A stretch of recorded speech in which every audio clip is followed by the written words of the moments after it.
Kasih sebagai Cara Hidup, karya Gary Chapman, diterjemahkan oleh Michael Wong, dibacakan oleh Sunardo Infantius. Bab 9. Judul: Membuat Kasih sebagai Cara Hidup dalam Pernikahan. Kutipan dari Andre Maurois. Perkawinan yang berhasil adalah sebuah bangunan besar yang harus dibangun ulang setiap hari. Charlotte dan John berkencan saat di sekolah menengah atas sebelum menikah di dekat rumah orang tua Charlotte di Chicago. 2 tahun pertama sangat menyenangkan, kata Charlotte kepada saya di kantor, melihat sekilas ke arah John. Kami tinggal di apartemen kecil di Bloomington. Kami masing-masing memiliki 2 pekerjaan dan hampir tidak memiliki cukup uang untuk membayar hutang biaya sekolah kami. Tapi kami bahagia. Kami pergi ke coffee shop setiap Sabtu pagi, dan kami duduk dan membaca surat kabar bersama-sama. Ia tersenyum sedikit. John selalu membawakan makanan kesukaan saya, roti kayu manis, sementara saya duduk di meja dengan kopi saya. Kapanpun kami libur, kami bersepeda dan pergi berjalan-jalan. Lalu ibu John sakit, dan di tahun sebelum ia meninggal, segalanya menjadi lebih sulit. John semakin sibuk dengan pekerjaannya, sementara pekerjaan saya semakin berkurang. Seringkali di akhir minggu, John merasa bahwa ia harus mengunjungi orang tuanya. Sebulan sebelum kematian ibunya, kami mendapati bahwa saya sedang mengandung. Kami menjadi begitu terganggu dengan orang-orang yang mengatakan kepada kami betapa hidup kami akan berubah setelah memiliki seorang anak. Tapi memang benar, segalanya berubah ketika Catherine lahir. Tampaknya satu-satunya waktu yang kami gunakan untuk berbicara adalah ketika kami sedang bergantian mengurus Catherine dan harus memberi kabar tentang berapa lama ia telah tidur dan makan hari itu. Saya mengandung Jackson lebih cepat dari yang kami harapkan, dan saya harus berhenti bekerja. Secara keuangan, itu baik-baik saja, karena pekerjaan John berjalan dengan baik. Tapi saya merasa tidaklah adil, karena harus menunda karier saya. Anak-anak sekarang sudah sekolah, dan saya bekerja paruh waktu, dan saya masih merasa seolah-olah John dan saya tidak pernah benar-benar saling bertemu satu sama lain. Saya selalu berkata kepadanya bahwa saya ingin berkencan dengannya, tapi ia tampak tidak peduli. Kami membayar tagihan dan membantu anak-anak mengerjakan pekerjaan rumah, serta membawa pekerjaan kantor ke rumah. Tapi seolah-olah kami adalah mitra bisnis, bukan kekasih. Mata Charlotte mulai berkaca-kaca di penyataan akhir ini. Saya melihat ke arah John yang sedang menatap ke lantai. "Bagaimana kau menjelaskan hubunganmu?" tanya saya kepada John. John menelan ludah. "Ya, memang benar. Kami dahulu sering meluangkan waktu bersama. Kami tidak banyak berdebat. Tapi segalanya juga tidak sempurna waktu itu. Kami sedang khawatir tentang membayar sewa.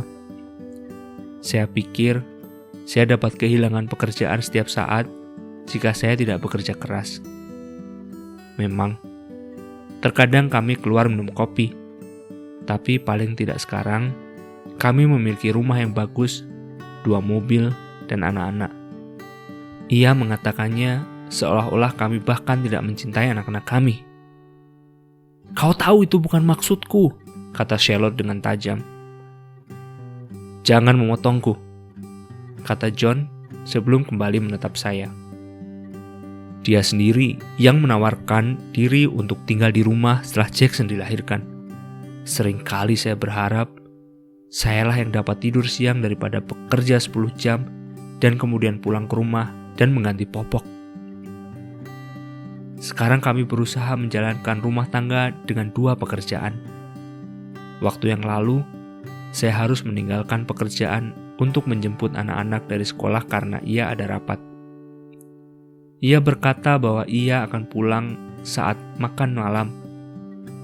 Tapi ternyata ia memutuskan untuk pergi keluar dengan beberapa teman setelah rapat. Ia menelepon kira-kira pukul 7 untuk memberitahu saya. Akhirnya, saya yang memberi makan anak-anak, membantu mereka menyelesaikan PR, dan menidurkan mereka sebelum ia pulang pukul 9 seolah-olah tidak ada masalah. Saya sendiri ada rapat penting keesokan harinya, dan saya tidak berencana untuk membuang 6 jam waktu persiapan karena dia memutuskan pergi berpesta, katanya. Lagi pula, akulah yang menghasilkan sebagian besar uang di keluarga. Charlotte menatapnya. Aku memang menelepon sebelumnya. Aku menelepon ketika anak-anak pulang dari sekolah untuk memastikan segalanya berjalan lancar. Kau berkata segalanya baik-baik saja dan menyuruhku santai saja. Jadi aku melakukannya. Dan apakah kau tidak sadar bahwa aku juga menghasilkan uang bagi keluarga ini? Aku mengatur seluruh hariku menurut jadwal anak-anak. Sekali-sekali aku juga ingin membuat keputusan sendiri tentang kapan aku akan pulang. Aku kira kau sedang dalam perjalanan pulang ketika menelepon. Maksudku waktu itu adalah agar kau jangan terburu-buru mengendarai mobil pulang ke rumah. John menatap saya dan melanjutkan. Tentang berkencan, itu boleh-boleh saja, tapi kita hampir-hampir tidak bisa mengatur waktu. Dan saya tidak keberatan jika ia berusaha sedikit lebih keras untuk mengurus rumah. Saya tidak bisa melakukan segalanya. Saya tidak tahu kapan ia akan menyadari itu. Kami ada di sini, kata Charlotte kepada saya. Karena saya lelah hidup seperti ini. Saya merasa seolah-olah kami selalu di tepi perdebatan. Saya merasa seolah-olah John selalu marah kepada saya dan saya selalu sendirian. Sejujurnya, saya tidak yakin apakah kami akan berhasil dalam perkawinan ini. Kemudian, mereka berdua menatap saya dengan pertanyaan di mata mereka yang telah sering saya lihat di ruangan saya. Dapatkah kau membuat kami saling mencintai lagi? Jatuh cinta dan menginjak tanah. Selama bertahun-tahun saya telah menghabiskan banyak waktu mendengarkan banyak pasangan menceritakan pergumulan mereka. Selalu saja, masing-masing menyalahkan pasangannya atas hubungan mereka yang buruk. Setiap individu sangat ingin sekali dicintai oleh pasangan mereka. Tapi, masing-masing menanti pasangannya untuk mengambil inisiatif. Jauh sebelum mereka datang ke kantor saya, mereka telah saling mengeluh. Keluhan mereka seringkali terbungkus dalam penghakiman karena masing-masing percaya bahwa pasangannya sedang bersikap tidak adil. Ia beralasan, jika saja suamiku mau melakukan apa yang ia janjikan, mencintai dan menghargai selama kami berdua hidup, jarang sekali sang istri mengerti bahwa sang suami memiliki pikiran dan perasaan yang sama tentang dia. Tingkat perceraian yang mencengangkan di negara ini menjadi bukti bahwa ribuan individu tidak pernah menemukan kebebasan dari pemikiran adiktif ini. Pasangan-pasangan ini hidup dengan asumsi yang salah, seperti yang telah kita baca di bab sebelumnya. Cinta bukanlah perasaan yang melampaui kendali kita. Banyak pasangan teringat dengan perasaan yang menyenangkan dari pengalaman berkencan mereka. Ketika mereka rindu untuk bersama setiap saat, perbedaan mereka sekarang sudah jelas dan mereka mendapati diri mereka berdebat. Perdebatan membawa kepada kata-kata kasar yang membawa kepada perasaan negatif, dan pada akhirnya pasangan itu mengeluarkan hal terburuk pada diri masing-masing. Ditambah dengan stres dalam mengurus anak dan pekerjaan, maka terkadang perceraian tampaknya hanya satu-satunya hal yang akan membuat hidup mereka menjadi lebih baik. Ketika saya melihat kembali dalam hidup saya menyadari bahwa ketika saya menikah, saya sedang jatuh cinta, tapi tidak tahu sama sekali tentang cinta sejati. Pengalaman jatuh cinta adalah pengalaman yang berdasarkan emosi. kita dipengaruhi oleh perasaan yang menggebu-gebu.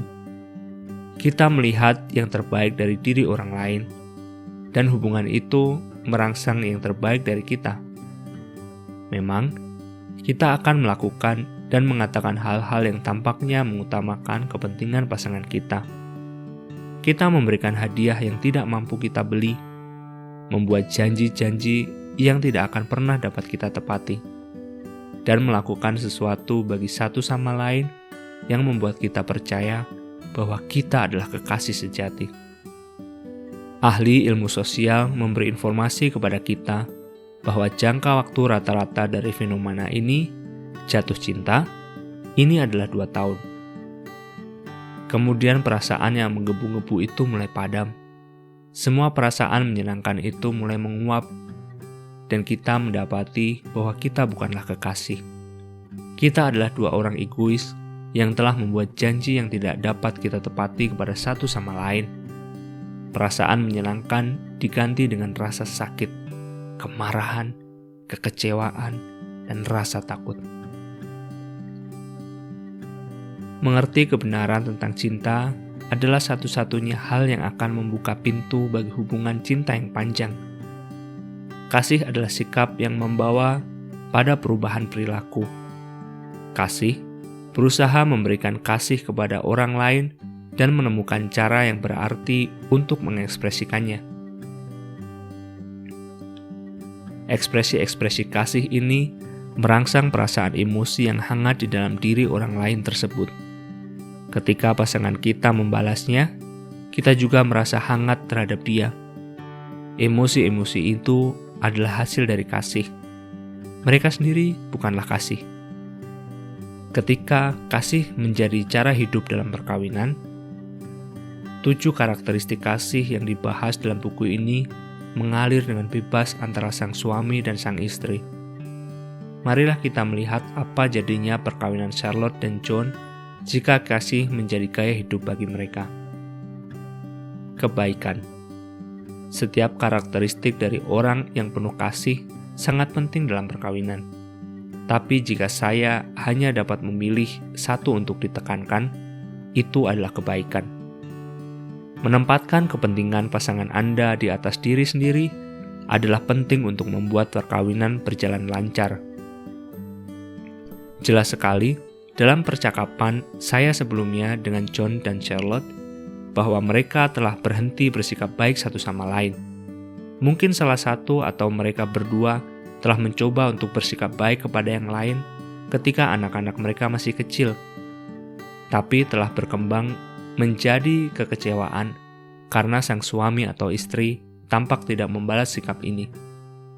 Mungkin mereka telah sampai pada kesimpulan bahwa tidak ada apapun yang mereka lakukan akan membuat perbedaan. Jadi, mereka menyerah.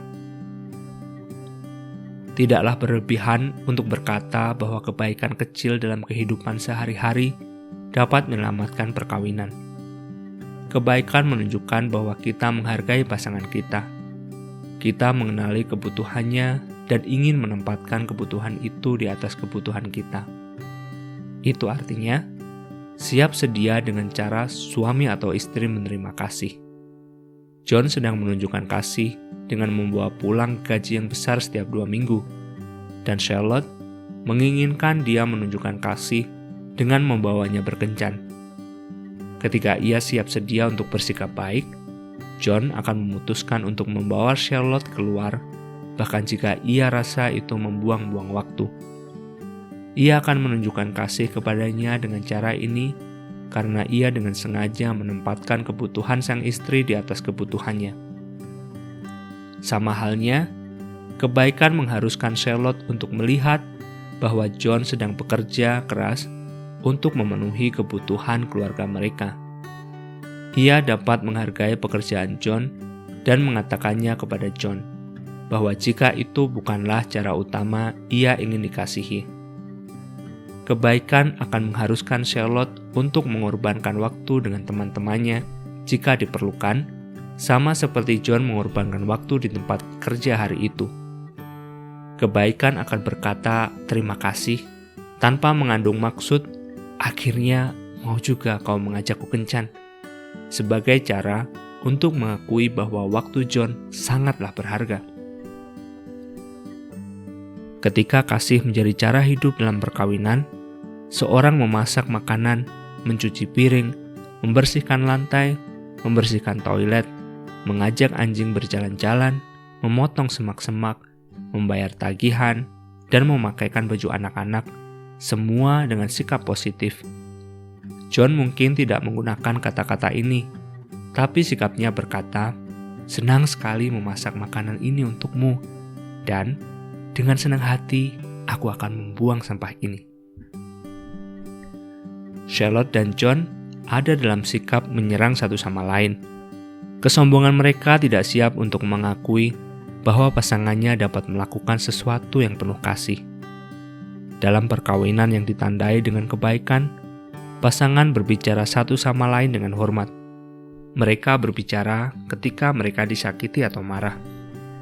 Tapi, kata-kata mereka selalu meneguhkan nilai masing-masing. Semakin kita mempraktikkan kebaikan, semakin pasangan kita mempraktikkan kebaikan. Dan luar biasanya, semakin kita bersikap baik kepada seseorang, semakin hangat perasaan kita terhadapnya. Kesabaran. Semakin kami berbicara, semakin saya dapat melihat bahwa baik Charlotte dan John percaya mereka sedang mendemonstrasikan kesabaran yang ekstrim dalam hubungan mereka. Charlotte dengan sabar menunggu untuk memulai ulang karirnya setelah anak-anak dilahirkan. Ia dengan sabar menunggu keluar berkencan dengan suaminya. Ia dengan sabar menidurkan anak-anak. John percaya ia sedang menunjukkan kesabaran setiap kali ia membantu mengurus anak-anak, padahal ia benar-benar ingin pergi bekerja atau menyaksikan televisi di akhir hari. Ia sabar dengan apa yang dilihatnya sebagai kegagalan Charlotte dalam menjaga kebersihan rumah. Ia dengan sabar menunggu Charlotte pulang ke rumah di malam ia pergi keluar bersama teman-temannya. Setiap hubungan perkawinan melibatkan penantian. Apakah kita menanti bertahun-tahun untuk suami atau istri memunculkan sebuah karakter tertentu? Atau 20 menit sementara ia mencoba celana jeans di toko? Tapi menanti tidak sama dengan memiliki sikap sabar. Ketika kasih menjadi cara hidup dalam perkawinan, sang suami atau istri tidak akan mendesak, berkata kepada pasangannya, "Aku tidak mengerti, mengapa butuh waktu lama untuk kau siap?" Kesabaran dapat meminta perubahan, tapi kesabaran tidak pernah menuntut perubahan. Jika perubahan itu tidak datang, kesabaran menerima ketidaksempurnaan pasangan. Seorang suami memberitahu saya berharap istri saya mau menutup laci riasnya ketika ia telah selesai berdandan. Tapi setelah 2 tahun, akhirnya saya menyadari bahwa ia tidak memiliki gen menutup laci rias. Setelah itu, saya menerima menutup laci sebagai tanggung jawab saya. Betapa sangat berlawanan dengan sikap John dan Charlotte yang berkata, "Rumah atau anak atau pekerjaan adalah tanggung jawabnya. Jika aku melakukannya, sama saja aku mengalah, padahal aku bukan penyebab dari masalah ini." Kesabaran akan sabar terhadap ketidaksempurnaan orang lain. Dapat dimengerti jika John marah atau khawatir ketika Charlotte tidak pulang ke rumah sesuai janjinya. Sikap yang sabar akan siap mendengarkan penjelasan Charlotte dan terbuka terhadap sudut pandangnya. Kesabaran tidak membebaskan kesalahan orang lain, tapi mengingatkan kita bahwa tidaklah masuk akal mengharapkan seseorang menjadi sempurna. Pengampunan. Jika kasih adalah cara hidup dalam perkawinan John dan Charlotte, Charlotte akan dengan cepat minta maaf karena pulang lebih malam daripada yang telah ia rencanakan, dan John akan menerima permintaan maaf itu dan tidak akan menyerangnya dengan kesalahan di masa depan. Kasih sejati juga akan membantu John untuk melihat bagaimana kelemahannya sendiri telah memberi kontribusi terhadap situasi itu. Kenyataannya, itu adalah pertama kalinya ia telah menjemput anak-anak dalam tahun ajaran sekolah dan melihat mereka di sepanjang rutinitas sore mereka. Dan ia hanya setuju melakukannya dengan kesal. Roh pengampunan dan pengakuan juga akan membuat John melihat bahwa keegoisan pada dirinya memberi kontribusi kepada sangat butuhnya Charlotte untuk bersantai dengan temannya. Jelas sekali bagi saya bahwa peristiwa yang dijelaskan oleh John hanyalah salah satu dari rangkaian peristiwa selama bertahun-tahun di mana seseorang merasa bahwa ia telah diperlakukan dengan salah. Baik John dan Charlotte berbicara dengan kebencian tentang tekanan dalam perkawinan mereka. Berjam-jam waktu yang dihabiskan di tempat kerja dan bahkan sikap mereka masing-masing terhadap anak-anak mereka. Jika kasih menjadi cara hidup dalam perkawinan mereka, pasangan ini tidak akan membiarkan kepahitan bertumbuh di antara mereka.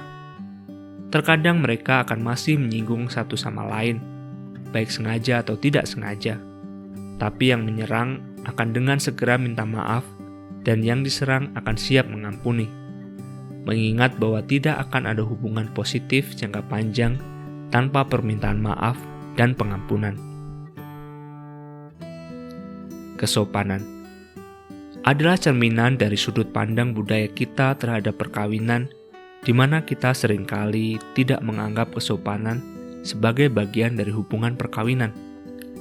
Apa hubungannya antara membukakan pintu bagi pasangan atau mengambilkannya segelas air dengan komitmen jangka panjang?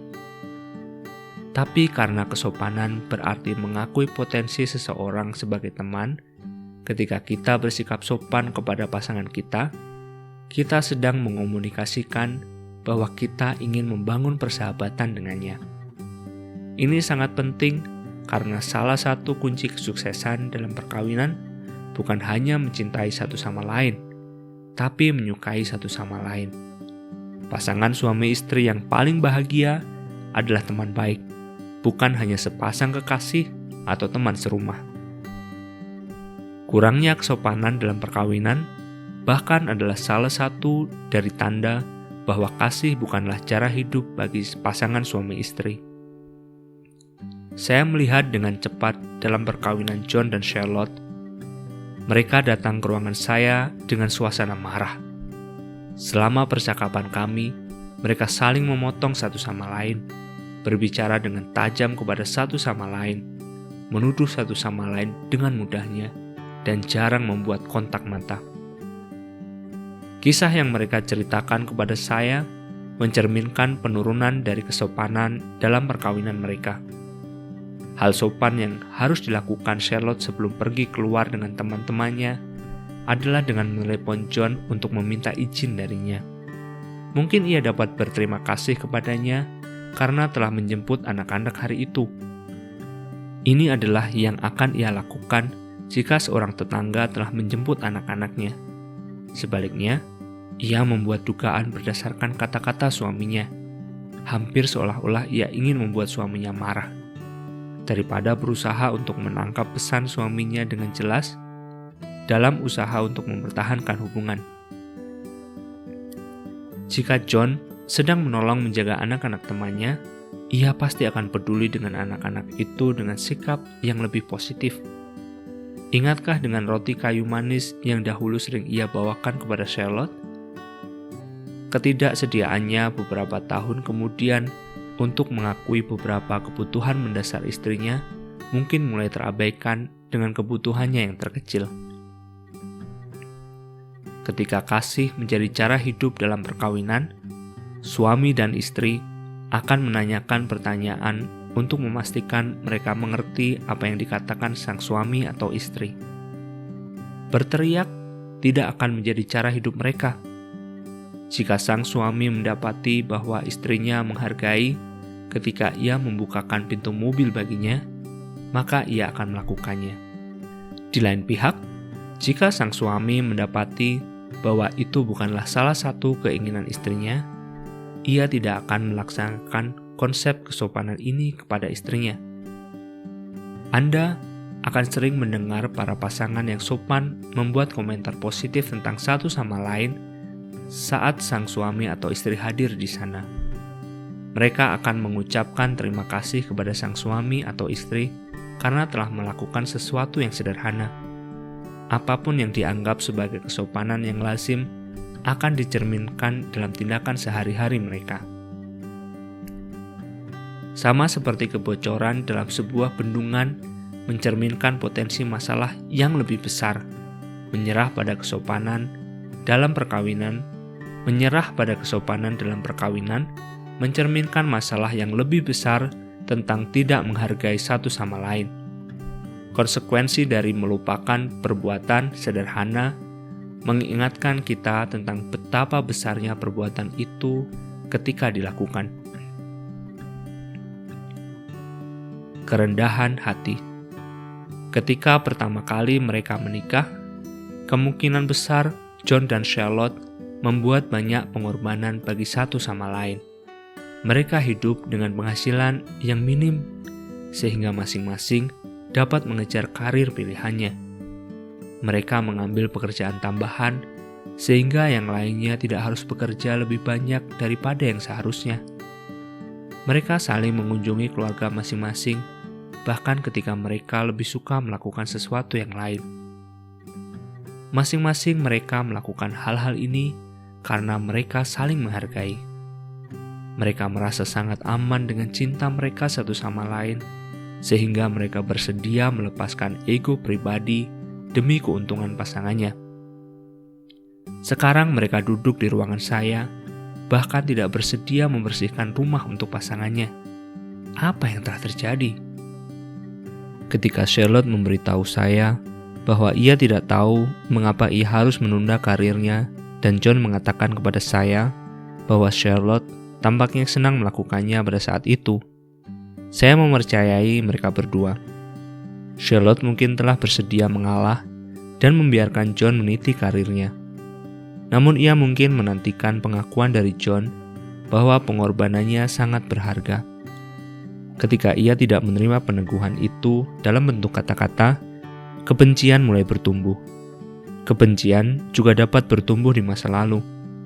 Charlotte mungkin telah bersikap rendah hati di awal perkawinan mereka karena ia berpikir itu baik untuk hubungan mereka. Dan sekarang ia bertanya-tanya, apakah itu layak untuk dilakukan? Sebelumnya kita mendefinisikan kerendahan hati sebagai kedamaian dalam hati yang membuat Anda dapat mengesampingkan diri untuk meneguhkan nilai orang lain. Ketika kita benar-benar menghargai pasangan kita, salah satu keinginan terbesar kita adalah untuk melihat mereka berhasil dalam hidup ini. Roh yang rendah hati memberi kita hati yang damai, karena kita tidak melihat kesuksesan mereka merusak kesuksesan kita. Memang benar bahwa menempatkan karir suami Anda di atas karir Anda, membiarkan istri Anda menceritakan kisah hebat kepada sekelompok orang ketika Anda menginginkannya, atau mendorong pasangan Anda untuk menerima undangan seminar di luar kota mungkin memengaruhi kesuksesan Anda. Tapi ingatlah bahwa kasih sejati mungkin mengubah arti kata sukses. Kesuksesan sejati berasal dari keinginan untuk meneguhkan nilai suami atau istri sementara memperkuat hubungan, bahkan dalam risiko pengorbanan. Kemurahan hati. Apa yang paling kau inginkan dari John sekarang? Tanya saya kepada Charlotte. Aku ingin dia mencintaiku ketika kami bertemu di akhir hari. Aku ingin berbicara sebentar sebelum tidur tentang sesuatu selain dari anak-anak. Aku ingin dia mengambil inisiatif untuk menelepon babysitter sesekali sementara kami dapat keluar makan malam. Saya menanyakan kepada John apa yang paling ia inginkan dari Charlotte. Aku ingin dia melihat bahwa aku sedang melakukan yang terbaik bagi keluarga kami. Aku ingin dia memberiku waktu di akhir minggu untuk sendirian. Aku ingin dia sering membersihkan dapur daripada selalu mengharapkan aku untuk melakukannya. Dan aku ingin dia berhenti membicarakan tentang segala hal yang salah dengan perkawinan kami, seolah-olah itu semua adalah kesalahan saya. Apa yang paling diinginkan Charlotte dari John adalah waktu. John mengira ia telah bersikap murah hati dengan waktunya, dengan mendedikasikan dirinya untuk bekerja sepanjang hari dan membantu mengurus rumah. Charlotte mengalami masalah mengenali cinta John karena ia ingin John duduk dan berbicara dengannya. John melihat ini sebagai pengorbanan yang lebih besar, karena itu artinya meninggalkan hal lainnya yang tidak terselesaikan. Sebaliknya, John percaya ia sedang ditipu. Di awal perkawinan mereka, Charlotte seringkali membantu mengurus rumah dan selalu tampak senang ketika John mendapatkan promosi atau kenaikan gaji. Sekarang tampaknya segala yang dilakukan Charlotte untuknya, ia lakukan dengan kebencian. Ketika kasih menjadi cara hidup dalam perkawinan, baik suami dan istri akan mencari jalan untuk saling meningkatkan kualitas hidup. Pertama, mereka saling memberikan waktu satu sama lain. 20 menit di sofa, melihat, mendengar, dan berinteraksi mungkin bukanlah konsep kasih John ketika ia menikah. Tetapi ketika ia mendapati ini penting bagi istrinya, kasih sejati mengharuskannya untuk memberi. Pasangan yang penuh kasih juga berbagi kemampuan satu sama lain. Memasak makanan, memperbaiki mesin pemotong rumput, menyetrika pakaian, dan membersihkan perabotan, semua adalah kemampuan yang dapat digunakan sebagai ekspresi kasih. Dalam perkawinan yang penuh kasih, sikap memberi juga akan memengaruhi bagaimana pasangan itu mengurus keuangan mereka. Mereka akan secara terbuka membahas keuangan mereka dan membuat keputusan bersama yang akan menghargai dan menghormati satu sama lain. Mereka tidak akan memandang uang sebagai uangku dan uangmu, tapi sebagai uang kita. Tidak seperti Charlotte dan John yang berdebat dengan masalah siapa yang paling berkorban untuk menghasilkan uang terbanyak. Pasangan yang benar-benar saling mencintai memandang diri mereka sebagai sebuah tim. Apakah suami atau istri menghasilkan lebih banyak uang daripada yang lain? Tidak masalah. Pasangan itu bekerja bersama untuk membuat kehidupan perkawinan mereka berjalan sehingga apapun yang datang pada mereka adalah hasil dari usaha mereka berdua. Satu hal yang jarang dibicarakan John dan Charlotte ketika saya semakin mengenal mereka adalah bersikap murah hati kepada orang-orang di luar keluarga mereka. Kemurahan hati di dalam sebuah keluarga meningkatkan kemurahan hati di luar keluarga, dan sebaliknya juga terjadi. Memberi dengan murah hati kepada orang lain membantu kita untuk memandang masalah dari sudut pandang yang baru. John dan Charlotte telah menjadi orang yang berfokus pada diri sendiri, sehingga prioritas terbesar mereka, selain daripada mengurus anak-anak mereka, adalah mendapatkan apa yang mereka inginkan. Kejujuran. Ketika kasih menjadi cara hidup dalam perkawinan, suami atau istri tidak membiarkan kebencian untuk bertumbuh dalam hubungan itu. Kasih berkata, "Mungkin aku memandang ini dengan cara yang salah, tapi inilah yang kurasakan. Dapatkah kita mencari jalan yang lebih baik untuk melakukan ini?" Sekali lagi, kasih tidak membuat tuntutan, tapi mencari jalan di mana keduanya merasa dihormati sebagai individu. Charlotte dan John telah kehilangan banyak kesempatan untuk bersikap jujur satu sama lain. Jika saja Charlotte mengekspresikan kebutuhannya akan peneguhan John ketika ia meninggalkan pekerjaannya, kebenciannya tidak akan terbangun sejak itu. Sebaliknya, ia menunggu bertahun-tahun untuk John mencari tahu itu sendiri. John tidak pernah memberitahu Charlotte tentang beban keuangan yang ia rasakan dalam pekerjaannya. Ia malu jika Charlotte tahu bahwa ia khawatir tentang performa dalam kariernya. Keengganan untuk menceritakan pikiran dan perasaannya juga terlihat dalam area lainnya. Contohnya, ketika Charlotte menelepon sebelum makan malam di malam itu, ia dapat saja berkata dengan baik, tapi jujur bahwa ia khawatir ia tidak akan tiba di rumah tepat waktu untuk membantu anak-anak dengan PR mereka. Kebutuhan untuk menjelaskan detail dan perasaan dengan suami atau istri bukanlah tanda kekalahan. Pasangan yang paling mencintai satu sama lainnya, yang saya kenal, tidak menganggap bahwa suami atau istrinya dapat membaca pikiran. Seperti yang dikatakan seorang teman baru-baru ini. Aku suka ketika istriku mengatakan perasaannya. Aku tidak harus khawatir, ia akan duduk diam menyimpan sesuatu dalam perasaannya. Selama bertahun-tahun, menyimpan sesuatu dapat menyebabkan kerusakan besar dalam perkawinan. Ketulusan mengharuskan kita memperkatakan kebenaran dengan setiap karakteristik kasih dalam pikiran kita. Tindakan ketidakjujuran sekecil apapun atau dengan menahan informasi menyebabkan tidak hanya kebencian, tapi menimbulkan kebohongan. John dan Charlotte mengambil langkah penting ketika mereka mengakui bahwa mereka membutuhkan pertolongan pada perkawinan mereka. Dengan melakukannya, mereka menjauhkan diri dari jatuh ke dalam kebiasaan mempraktikkan kebohongan karena kepentingan pribadi. Kepuasan sejati. Tanpa 7 karakteristik dari seorang yang penuh kasih, sifat alamiah kita yang egois akan mengambil alih ketika kegembiraan kencan telah pudar. Ketika kita belajar untuk mengasihi dengan tulus, kita memiliki kesempatan untuk mengalami hubungan yang dalam, yang lebih memuaskan dari kesenangan sementara apapun.